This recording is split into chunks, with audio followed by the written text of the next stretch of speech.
Colorado. Thank you very much, Mr. Chairman. Nothing like in the nick of time. Thank you for your commentary. Immediately following the earthquake and the tsunami that set off the nuclear crisis in Japan, Representatives Waxman, Rush, and Markey, as well as myself, called this committee, or asked this committee to hold hearings into the safety and preparedness of nuclear reactors in the United States. So I'm pleased that we have the opportunity to explore these issues today.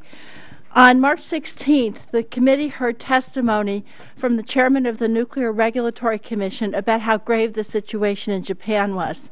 Unfortunately, here we are 3 weeks later, and the status of the Fukushima reactors and spent fuel pools is still extremely serious. There continue to be significant releases of radioactive contaminants into the environment, including in recent days highly radioactive water finding its way into the Pacific Ocean. And every day we hear more and more reports of radiation in tap water, milk, and the food supply. It's become abundantly clear that it'll be quite some time before we know the full scope of the catastrophe. So this causes us in the United States here to turn our attention to the dangers that our nation faces should such a severe disaster strike in the area of one of our 104 nuclear reactors.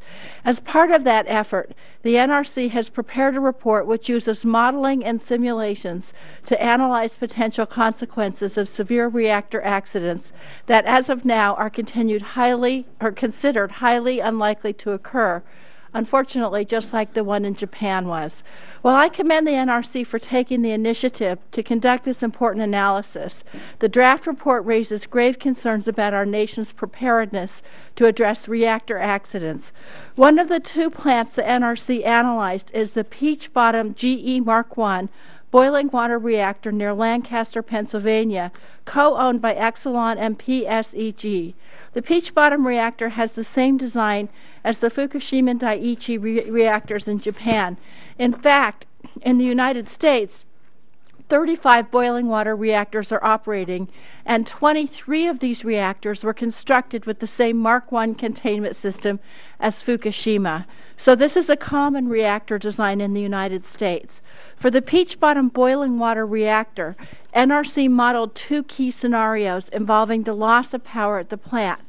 Both of these scenarios reflect the effects of an extreme external event, such as an earthquake, flood, or fire. For each of the two scenarios, NRC looked at what would happen if the plant had the latest equipment and procedures introduced since the September 11th attacks. They also looked at what would happen if the plant didn't have the new equipment and procedures. Under the more severe loss of power scenario, the site loses all power, even the backup batteries. In their severe loss of power scenario, the Peach Bottom reactor came dangerously close to core damage. With all its power lost, the operator was able to prevent core damage for 2 days, but after only 2 days, the modeling showed that the Peach Bottom reactor came within 1 hour of core damage. So in other words, when a major earthquake, flood, or fire was assumed to knock out all of the power to the nuclear reactor, this is the same design as Fukushima, and it stands less than 40 miles from the city of Baltimore, well within the contamination zone the U.S. called for in Japan. The plant came less than an hour away from partial nuclear meltdown. This is a frightening scenario for the American people, for sure. And while these draft findings are already very troubling, they don't even take into account the issue of the spent fuel pools, which have been a major source of radiation and radioactive contamination in Japan. So as alarming as this report's findings are, it's sadly clear that we have a lot more to evaluate before we can know the true threats to our nation from a disaster like we've seen in Japan. Mr. Chairman, the American people have questions, and we in Congress have questions. But the first question I have to ask is, why do we keep finding ourselves here?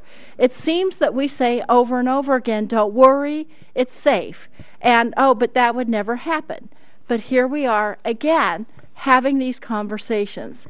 So, Mr. Chairman, I'm happy that we're having this hearing. I want to commend you for having this hearing, but I've got to say that rather than just asking questions that always go without an answer, we've got to start working with our regulators to make sure that we have an answer, because what happened in Japan cannot happen anyplace else, and it's our job to help make sure that that's the case. I yield back.